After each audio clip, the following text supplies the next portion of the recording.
Mahallesi olarak Yeni Mahalle Camisi'nin yakın bölgesindeyiz şu anda. Bingöl Merkez Yeni Mahalle Camisi'nin emektar minaresi şu anda yıkılıyor. Evet, şu anda. Geri çekilelim lütfen. Geri gelin, geri gelin. Evet, yıkılıyor. Minareyi görüyoruz şu anda.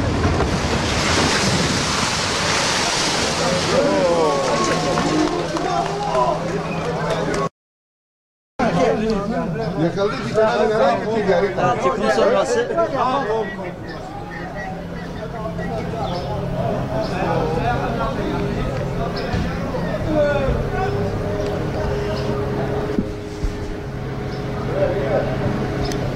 İsmim Seyitan, soy ismim Özgün. Yeni Mahalle esnafım burada.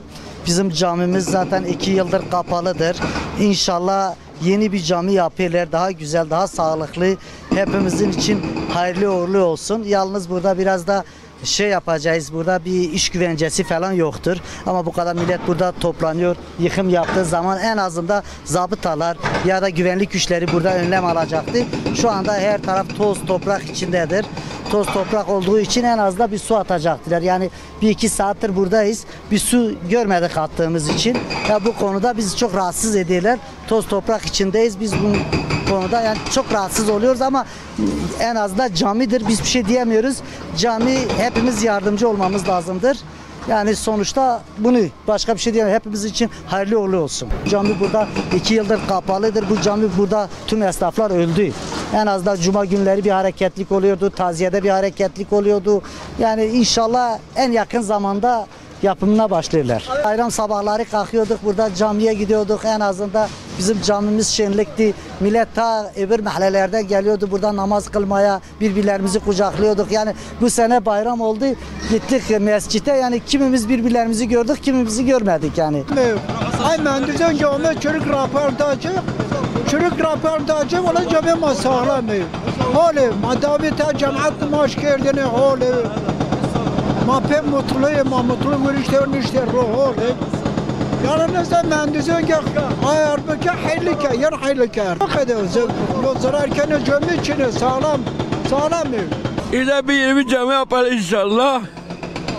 Yeni bir cami istiyor musun? Yeni cami yapacaklar. Sağlam olsaydı bu cami yıkmayacağız. Ondan sonra dedi herkes dedi sağlamdır fakat maalesef sağlam değil. Sadece kumdu. Betül'ün Celo'ya vermişti. Celo ondan sonra kendi istediğini gidiyor, ondan sonra ettiler. Sadece kum diye bak. Gördü cami sağlam. Halbuki cami sağlam değildi. Demek adamların günahı biz boşuna alıyorduk. Abi bu camiyi biz yaptığı zaman, inşa ettiği zaman taze yeri koyduğu zaman Bingöl'de taze yeri yoktu. 30 yıllıktır. 30 yıllık bir cami abi. 30 yıllık bir camidir. Elhamdülillah şükürler olsun ibadetimizi dörtlük yapardık. Ondan sonra bir senedir kapalı maalesef. Tehlikeliydi. Yani biz diyorduk ondan sonra gittik. Hatta müftülüğe gittik. Müftülüğe biz dedik ondan sonra cami sağlam. Halbuki cami sağlam değil maalesef. Şimdi başladı yıkmaya baktık sadece kumdur abi. O kadar. Allah razı olsun. Bence milletin parasıyla yapılan bir şey. Yine millet yıkıyor.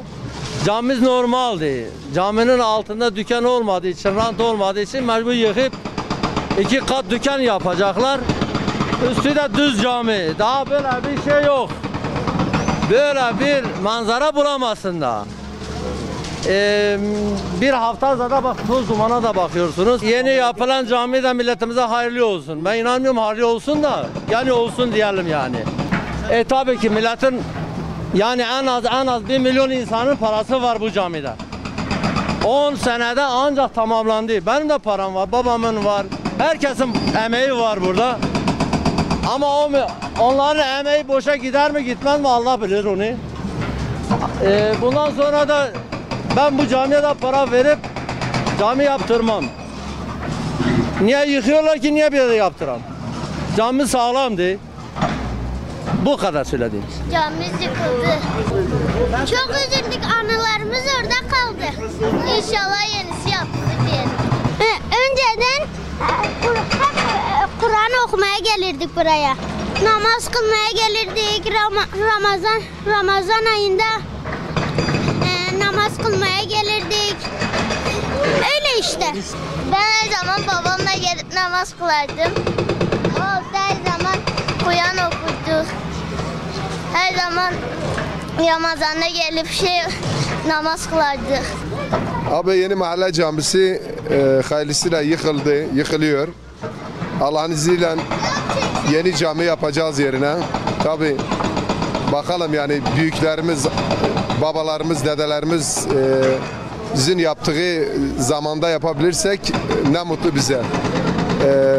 Yani bu şekil inşallah hayırlısıyla yeni camiyi de yapacağız Allah'ın izniyle. Allah bu camide çocukluğumuz geçti yani.